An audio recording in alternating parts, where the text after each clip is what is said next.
Hi friends. So ಇವತ್ತಿನ blog ನಾನು ಸ್ವಲ್ಪ ಲೇಟಾಗಿ ಸ್ಟಾರ್ಟ್ ಮಾಡ್ತಾ ಇದ್ದೀನಿ. ಸುಮಾರು ಇವತ್ತು ಸಾಯಂಕಾಲ 4 ಗಂಟೆ. ಸೊ ಒಂದು ಬಿಸಿಲು ಬಿದ್ದಿದೆ, ಅದಕ್ಕೋಸ್ಕರ ಇವಾಗ ಸ್ಟಾರ್ಟ್ ಮಾಡಿದೆ. ಸ್ನೇಹಿತರೆ, ಇವತ್ತೊಂದು ಘಟನೆ ನಡೀತು ನನ್ನ ಜೊತೆಗೆ. ಬೆಳಗ್ಗೆ ನಾನು ಡೈಲಿ ಹಾಗೆ ಆಫೀಸ್ಗೆ ಬಂದೆ. ಸೊ ನಿಜವೇ ಬೆಳಿಗ್ಗೆ ಅಂದರೆ 9:30 10 ಗಂಟೆಗೆ ಬರ್ತೀನಿ ನಾನು ಆಫೀಸ್ಗೆ. ಸೊ ನನ್ನ ಗಾಡಿ ಜೊತೆಗೆ. ಸೊ ನಾನು ಬರ್ತಿದ್ದಂಗೆ 11 ಗಂಟೆಗೆ ನಮ್ಮೊಬ್ಬ ಸೀನಿಯರ್ ಬಂದರು. ಸೀನಿಯರ್ ಆಫೀಸರ್ ಅಂತೇನೇನು, ಸೀನಿಯರು. ಸೊ ಬಂದ್ಬಿಟ್ಟು ನನ್ನ ಜೊತೆ ವಾಗ್ವಾದ ಮಾಡೋಕ್ಕೆ ಸ್ಟಾರ್ಟ್ ಮಾಡಿಬಿಟ್ಟ. ವಾಗ್ವಾದ ಎದಕ್ಕೆ ಮಾಡ್ತಾ ಇದ್ನಪ್ಪ ಅಂದರೆ, ಅವನು ನನಗೆ ನನ್ನ ಕೈದೇ ಆಗದೇ ಇರೋ ಕೆಲಸನ ಮಾಡ್ಸೋಕ್ಕೆ ಹೇಳ್ತಾ ಇದ್ದ. ಸೊ ನಾನು ಯಾವುದೇ ಥರದ್ದು ವೇಟ್ ಲಿಫ್ಟ್ ಮಾಡೋಕ್ಕಾಗಲ್ಲ ಅಂಥ ಕೆಲಸ ಅವ್ನು ನನಗೆ ಅದನ್ನು ಮಾಡು ಇದನ್ನು ಮಾಡು ಅಂತೇಳಿ ನನಗೆ ಟಾರ್ಚರ್ ಕೊಡಾಗ್ತಿದ್ದ. ಸೊ ಅವನು ಯಾಕಪ್ಪ ಅಂದರೆ, ಒಂದು ಸ್ವಲ್ಪ ದಿನ ಹಿಂದೆ ನನ್ನ ಗಾಡಿಗೆ ಅವನು ತನ್ನ ಕಾರಿಂದ ಎಕ್ಸ್ಟೆಂಟ್ ಮಾಡಿಸಿದ್ದ. ಅಂದರೆ ಪಾರ್ಕಿಂಗ್ದಲ್ಲಿ ನಿಂದಿಸಿದ ಸಮಯದಾಗ ಸೊ ರಿವರ್ಸ್ ತೆಗಿಲಕ್ಕೆ ಹೋಗಿ ಗೊತ್ತಿಲ್ಲದೆ ನನ್ನ ಗಾಡಿಗೆ ಹಾಯಿಸಿದ್ದ. ಸೊ ಅದನ್ನು ನಾನು ಅವ್ನಿಗೆ ಮಾಡಿಸ್ಕೊಡು ಅಂತೇಳಿ ಅವನ ಕೈಯಿಂದ ಅದನ್ನು ಮಾಡಿಸ್ಕೊಂತ ತೊಗೊಂಡಿದ್ದೆ. ಸೊ ಅವನು ಮನುಷ್ಯ ಏನು ಮಾಡ್ದಪ್ಪ ಅಂದರೆ, ಇವಾಗ ಸೊ ಅದ್ರ ರಿವೆಂಜ್ ಇವಾಗ ತೊಗೊಕ್ಕೆ ರೆಡಿ ಮಾಡ್ತಾವನೆ. ಅಂದರೆ ನನ್ನ ಕೈದೆ ಆಗದೆ ಇರೋ ಕೆಲಸಗಳನ್ನ ಮಾಡಿಸೋದು, ಸೊ ನನಗೆ ಟಾರ್ಚರ್ ಕೊಡೋದು, ಇಂಥ ಕೆಲಸಗಳು ಮಾಡೋಕ್ಕೆ ಸ್ಟಾರ್ಟ್ ಮಾಡಿದ್ದಾನೆ. ನೋಡ್ಬೋದು, ನಾನು ಬೆಳಗ್ಗೆ ಬಂದಾಗ ಒಳ್ಳೆ ಮೂಡ್ನಲ್ಲೇ ಬಂದಿದ್ದೆ ಸ್ನೇಹಿತರೆ. ಸೊ ಇಲ್ಲಿ ಬರ್ತಿದ್ದಂಗೆ ಅವ್ನು ಮೂಡ್ ಖರಾಬ್ ಮಾಡಿಬಿಡ. ನಂದು ಇವತ್ತಿನ ವರ್ಕಿಂಗ್ ಮೂಡೇ ಹೊರಟೋಯ್ತು. ಬೆಳಗ್ಗೆ ಬಂದು ಇಂಥ 4 ಜನರ ಹತ್ರ ಅನಿಸ್ಬೋದು, ನಾನು ಸರಿಗೆ ಅನಿಸ್ಲಿಲ್ಲ. ಸೊ ಅವನ ಜೊತೆ ನಾನು ಮಾತಾಡಿದೆ ಸ್ನೇಹಿತರೆ. ಸೊ ನನಗೇನು ಸರಿ ಅನ್ನಿಸ್ತು ಅದು ನಾನು ಮಾತಾಡಿದೆ. ಅವನಿಗೆ ಒಂದೇ ವಿಷಯ ಹೇಳಿದೆ, ನನ್ನ ಕೈಲಿ ಆಗೋ ಕೆಲಸ ನಾನು ಯಾವುದೂ ಇಲ್ಲನಲ್ಲ, ನೀನು ಇಂಥದ್ದೇ ಅಂತ ಹೇಳಲ್ಲ, ಅದು ನನ್ನ ಕೈಲೇ ಆಗಬೇಕು. ನೀನು ಅದು ಬಿಟ್ಟು ನೀನು 15 ಕಿಲೋ 20 kg ವಜ್ಜಿ ಎತ್ತು, ಅದು ಎತ್ತರಲಿಂದ ಬಾಡಿನೇ ಚೆನ್ನಾಗಿರುತ್ತೆ, ನೀನು ಇದು ಮಾಡೋದಾಗುತ್ತೆ ಅದು ಮಾಡೋದಾಗುತ್ತೆ ಅಂತೇಳಿ ನನಗೆ ಸಂಜೋತಿ ಹೇಳ್ತಾ ಇದ್ದ. ಸೊ ಅವನಿಗೆ ಹೇಳಿದೆ ನಾನು ಒಂದೇ ಮಾತು, ನೋಡಪ್ಪ ನನಗೆ ಅದೆಲ್ಲ ಮಾಡೋಕ್ಕಾಗಲ್ಲ. ಸೊ ಅಷ್ಟೊಂದು ನನ್ನ ಕೈಯಲ್ಲಿ ಶಕ್ತಿನೇ ಇಲ್ಲ ನನಗೆ. ಸೊ ನೀವು ಈ ಕೈ ನಂದು ವರ್ಕ್ ಆಗೋಲ್ಲ, ಒಂದು ಸ್ವಲ್ಪ ಇಷ್ಟೇ ಫೋಲ್ಡ್ ಆಗೋದು ನಂದು. ಆದರೂ ನಾನು ಜನರ ಜೊತೆ ಬೆರಿಬೇಕಂತೇಳಿ ಆಸೆ ಇಟ್ಕೊತಿರ್ತೀನಿ. ಸೊ ಹಾಗಾಗಿ ಯಾರಿಗೂ ಸಾರಿ ಫ್ರೆಂಡ್ಸ್, ರಸ್ತೆ ತುಂಬ ಹೊಲಸಾಗಿದೆ, ಅದು ಸೊ ನಿಧಾನ ಹೋಗ್ತಾಯಿದ್ದೀನಿ. ಸೊ ಫ್ರೆಂಡ್ಸ್, ಸಿಗಾಕೊಂಡ್ಬಿಟ್ಟೆ ನಾನು, ಬರಬಾರ್ದಾಗಿತ್ತು ಈ ರೋಡ್ಗೆ. ಸೊ ಬಂದೆ, ತುಂಬ ಕಷ್ಟದಲ್ಲಿ ಸಿಗಾಕೊಂಡೆ. ನಾನು ವೀಲ್ ಚೇರ್ ಸಿಗಾಕೊಂಡಿದ್ದೆ. ಸೊ ಸ್ಕಿಡ್ ಮಾಡ್ತಾಯಿದ್ದೆ, ಮುಂದಕ್ಕೂ ಹೋಗ್ತಾಯಿಲ್ಲ ಹಿಂದಕ್ಕೂ ಹೋಗ್ತಾಯಿಲ್ಲ, ಜೊತೆಗೆ ಯಾರೂ ಇಲ್ಲ, ಸಾರಿ. ಸೊ ಫ್ರೆಂಡ್ಸ್, ನಾನು ಇವಾಗ ಸಿಗಾಕೊಂಡ್ಬಿಟ್ಟಿದ್ದೀನಿ. ನೋಡ್ಬೋದು, ಇಲ್ಲಿ ಸ್ವಲ್ಪ ಹಿಲ್ ಇರೋ ಕಾರಣ ನನ್ನ ಮುಂದ್ಗಡೆ ವೀಲು ಸ್ಕಿಡ್ ಮಾಡ್ತಾಯಿದೆ. ಸೊ ನಾನು ಇವಾಗ ಯಾರು ಹೆಲ್ಪ್ ತೊಗೋಬೇಕು, ಬಟ್ ಇಲ್ಲಿ ಯಾರೂ ಕಾಣ್ತಾಯಿಲ್ಲ, ಹಿಂದೂ ಯಾರೂ ಬರ್ತಾಯಿಲ್ಲ ನೋಡ್ಬೋದು. ಆಮೇಲೆ ಈ ಸೈಡ್ನೂ ಯಾರು, ನನ್ನ ಮುಂದ್ಗಡೆನೇ ಯಾರೂ ಕಾಣ್ತಾಯಿಲ್ಲ. ಜೊತೆಗೆ 2 ನಾಯಿ ಬಿಟ್ಟರೆ ಮತ್ತೆ ಯಾರೂ ಕಾಣ್ತಾಯಿಲ್ಲ. ಹಿಂದೂ ಹೋಗ್ತಕ್ಕಾಗ್ತಾಯಿಲ್ಲ, ಮುಂದೂ ಹೋಗೋಕ್ಕಾಗ್ತಾಯಿಲ್ಲ, ತುಂಬ ಕಷ್ಟ ಆಗ್ತಾಯಿದೆ. ಸೊ ವೇಟ್ ಮಾಡ್ತೀನಿ, ನೋಡೋಣ ಯಾರ್ಯಾರು ಬಂದರೆ, ಯಾಕಂದರೆ ಅದು ಸ್ಕಿಡ್ ಆಗ್ತಾಯಿದೆ. ಇಲ್ಲಿ ಯಾರೋ ಒಬ್ಬರು ಹೋದರು. ಸೊ ಹಿಂದ್ಗಡೆ ನಾವು ಹೋದ್ರು ಸ್ನೇಹಿತರೆ, ಅಲ್ಲಿ ಯಾರೋ ಹೋಗ್ತಾಯಿದ್ದಾರೆ, ಆ ಕಡೆ ಹೋದ್ರು ಅವರು, ಈ ಕಡೆಯಿಂದ ಯಾರೂ ಬರ್ತಾಯಿಲ್ಲ. ಸೊ ನಾನು ಜಾಸ್ತಿ ಇದನ್ನು ಹೊಳ್ಸಾಡೋಕ್ಕೆ ಟ್ರೈ ಮಾಡಿದ್ರೆ ಬೀಳೋ ಚಾನ್ಸಸ್ ತುಂಬ ಇದೆ. ಸೊ ಸ್ವಲ್ಪ ಸ್ಕಿಡ್ ಆಯ್ತದು. ಈಗ ಆ ಕಡೆ ಹೋಗೋಕ್ಕಾಗಲ್ಲ, ಈ ಕಡೆ ಹೋಗೋಕ್ಕಾಗಲ್ಲ, ಆ ಥರ ನಿಂತ್ಕೊಂಡಿದ್ದೀನಿ. ನಾನು ಏನು ಮಾಡೋದು ಗೊತ್ತಾಗ್ತಿಲ್ಲ. ನೋಡೋಣ ಸ್ನೇಹಿತರೆ, ಇದನ್ನು ತೆಗಿತೀನಿ. ಸೊ ನೋಡ್ತಾ ಇದ್ದೀರಾ, ಇಲ್ಲಿ ಸ್ಕಿಡ್ ಆಗ್ತಾಯಿದೆ, ಹೋಗ್ತಾ ಇಲ್ಲ ಸ್ನೇಹಿತರೆ. ಸೊ ಆಗ್ಲಿಂದ ನಾನು ಟ್ರೈ ಮಾಡ್ತಾಯಿದ್ದೀನಿ. ಅಲ್ಲೊಬ್ರು ಹೊಂಟ ಇದ್ದಾರೆ. ಸೊ ಅವನಿಗೆ ಒದರಿದ್ದೀನಿ ಬಾರಪ್ಪ ಅಂತೇಳಿ. ಸೊ ಅವ್ರು ಬರ್ತಾ ಇದ್ದಾರೇನೋ, ನೋಡೋಣ. ಆ ಕಡೆ ಹೋಗ್ತಾಯಿಲ್ಲ, ಈ ಕಡೆ ಹೋಗ್ತಾಯಿಲ್ಲ. ಧನ್ಯವಾದ आपको, मदद किया आपने, ठीक है. ಸೊ ಸ್ನೇಹಿತರೆ, ಒಬ್ಬರು ಅಂಕಲ್ ಅಂತೇನು ಹೇಳಲ್ಲ. ಸೊ ಇಲ್ಲಿ ಅಗ್ರಿಕಲ್ಚರ್ ಯೂನಿವರ್ಸಿಟಿ ಸ್ಟಾಫು. ಸೊ ಅವ್ರನ್ನ ರಿಕ್ವೆಸ್ಟ್ ಕರೆದೆ, ನಾನು ಬನ್ನಿರಿ ಸ್ವಲ್ಪ ಅಂತೇಳಿ. ಕರೆದಿದ್ದಕ್ಕೆ ಬಂದರು. ನಾನು ವೀಲ್ ಚೇರ್ನ ಪುಷ್ ಮಾಡಿ ತೆಗೆದ್ರು.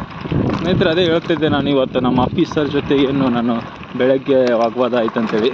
ಸೊ ಆಫೀಸರ್ ಅಂತ ಹೇಳೋಕ್ಕೆ ನಾಲಾಯಕು ಆಫೀಸರ್ ಅವನಿಗೇನು ನನ್ನ ಜೊತೆಗೆ, ನಾನೊಬ್ಬ 90% ಡಿಸಬಿಲಿಟಿ ಸೋಲ್ಜರ್ಸು ಸ್ನೇಹಿತರೆ. ನನಗೆ 90% ಅಂಗವಿಕಲತೆ ಇದೆ. ಸೊ ನನಗೆ ಒಂದು ಕೈ ಅಷ್ಟೇ ವರ್ಕ್ ಮಾಡೋದು ಪೂರಾ ಶರೀರದಲ್ಲಿ, ಪೂರಾ ಬಾಡಿಯಲ್ಲೇ ಒಂದೇ ಒಂದು ಕೈ ನನಗೆ, ಅದು ರೈಟ್ ಕೈ ಒಂದು. ಸೊ ಉಳಿದಿದ್ದು ನಾನು ಟೋಟಲಿ ಅನ್ಕಾನ್ಷಿಯಸ್ ಇದ್ದಾವೆ ನನ್ನ ಬಾಡಿಯಲ್ಲಿ ಎಲ್ಲ. ಸೊ ಅವನು ನನಗೆ ಹೇಳ್ತಾ ಇದ್ದ ಅದೊಂದು 50 kg ಒಂದು ಬೋರಿ. ಸೊ ಅದು ಆಫೀಸ್ದೇ ಕೆಲಸ. ಸೊ ಆ ಬೋರಿನ ಎತ್ಬಿಟ್ಟು ಅದರೊಳಗಿನ ಪ್ಯಾಕಿಂಗ್ ಮಾಡು. ಸೊ ಅದನ್ನು ತುಂಬ ಅರ್ಜೆಂಟ್ ಐತಿ, ನೀನು ಏನು ಮಾಡ್ತೀಯ, ವೀಲ್ ಚೇರ್ ಮೇಲೆ ಕೂತ್ಕೊಂಡಿರ್ತೀಯ, ಅದು ಮಾಡೋಕ್ಕಾಗಲ್ಲ ಏನಂತೇಳಿ ನನ್ನ ಮ್ಯಾಗ ಎಗರಾಡ್ದ. ಸೊ ಅವನಿಗೆ ಒಂದೇ ಮಾತು ಹೇಳಿದೆ, ಸರ್ ನಾನು ಮಾಡಬಲ್ಲೆ.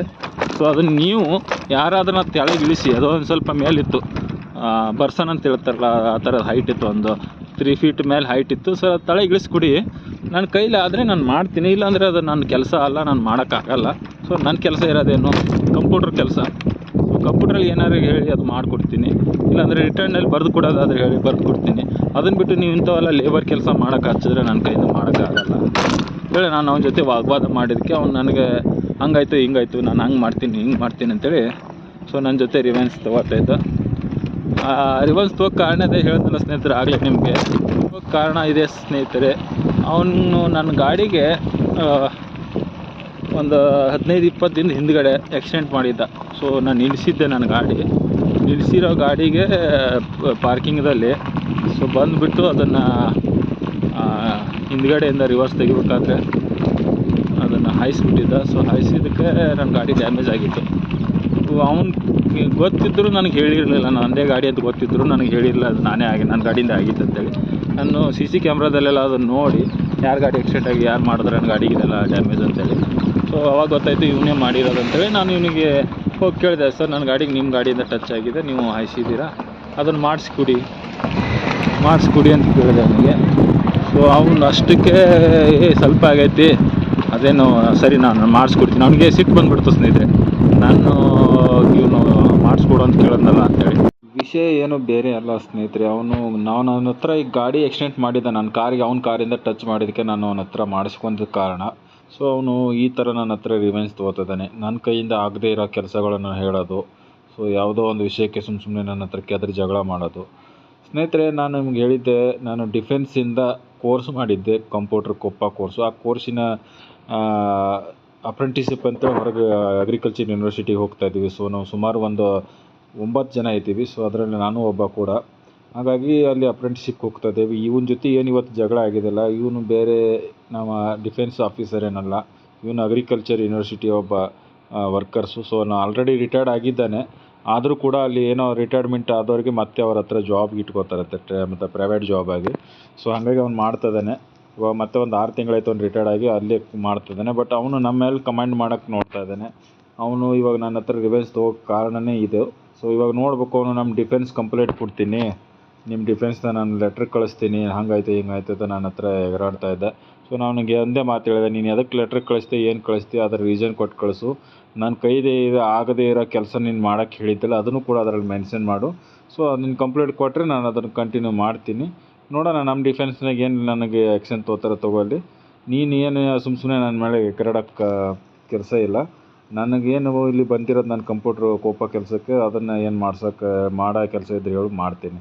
ಅದನ್ನು ಬಿಟ್ಟು ನೀನು ಪ್ಯಾಕಿಂಗ್ ಮಾಡು, ನನಗೆ ಲೇಬರ್ ಕೆಲಸ ಮಾಡು, ನೀನು ನಾಳೆ ಕಸ ಹುಡ್ಕೋಕ್ಕೆ ಹೇಳ್ತೀಯ, ಜಾಡು ಹೊಡ್ಯೋಕ್ಕೆ ಹೇಳ್ತೀಯ. ನಾನು ಆಲ್ರೆಡಿ ಒಬ್ಬ ಡಿಸಬಿಲಿಟಿ ಸೋಲ್ಜರು, 90% ನನಗೆ ವಿಕಲಾಂಗತೆ ಇದೆ.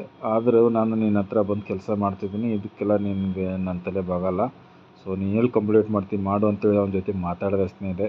ಆದರೆ ಅವನು ಇವಾಗ ನೋಡಬೇಕು, ಕಂಪ್ಲೇಂಟ್ ಕೊಡ್ತೀನಿ ನಾನು, ನಿಮ್ಮ ಡಿಫೆನ್ಸ್ಗೆ ನಾನು ಲೆಟ್ರ್ ಕಳಿಸ್ತೀನಿ, ನೀನು ನನಗೆ ನಾನು ಹೇಳಿದ ಕೆಲಸ ಕೇಳಿಲ್ಲ ಅಂತಂದರೆ. ನೋಡೋಣ ಸ್ನೇಹಿತರೆ ಏನಾಗುತ್ತೆ ಮುಂದಿನ ವೀಡಿಯೋದಲ್ಲಿ ನಿಮಗೆ ಇದ್ರ ಬಗ್ಗೆ ಮಾತಾಡ್ತೀನಿ. ಬಾಯ್, ಥ್ಯಾಂಕ್ ಯು.